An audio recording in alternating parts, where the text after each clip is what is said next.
One more thing I wanted to ask you about. I was watching a YouTube video the other day, and it might have been a Sunny V2 video, but I can't remember. But it showed a clip from a roast where Amy Schumer made this like really off-color joke about Ryan Dunn, and it was basically being used to demonstrate the point, which is that Amy Schumer is very disliked by the public, I guess, at this point. I think I watched that video too, and that was such a controversial joke on that roast. And to be fair, it wasn't a joke about Ryan Dunn at all. Like, this is true, yeah. Like what the joke was the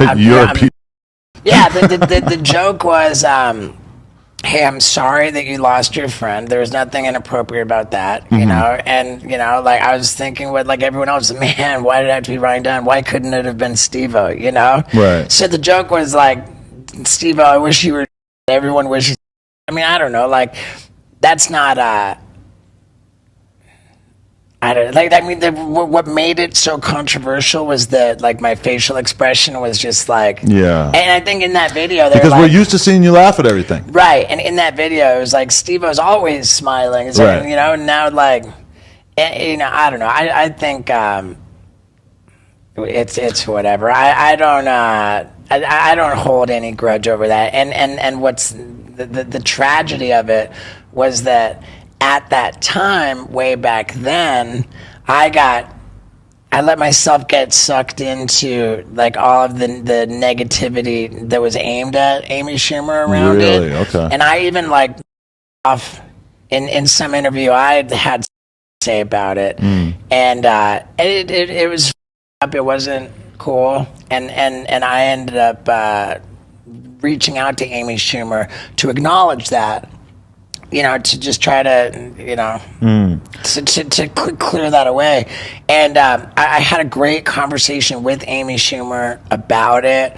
I felt that you know, we were good from that point, and I was able to see her rise in her career to the meteoric success that she had, and genuinely feel good about her, about that for her. Because I had the same reaction when I first saw it, which was like, that's so how dare she say something like that.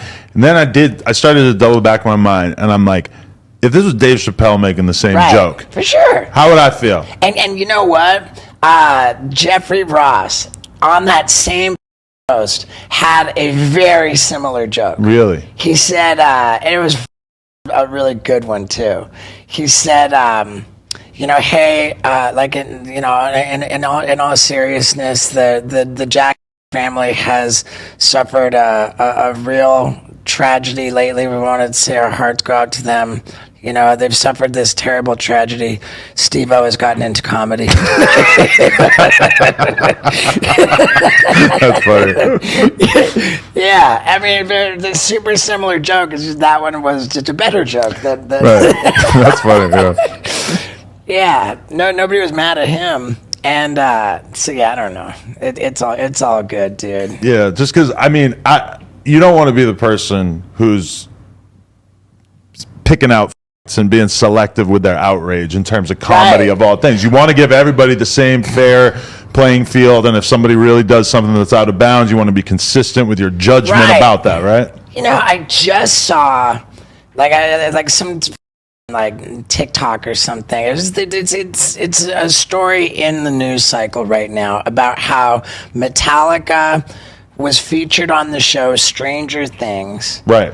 And, you know, their song from 1986 hits the Billboard charts because of Stranger Things. Right. They're enjoying this resurgence of, you know, like just this crazy moment of attention, and then like virtually the next thing that happens is that under all of that, like with all of that attention has come scrutiny, and now there's this movement to cancel Metallica because people have unearthed like some legitimately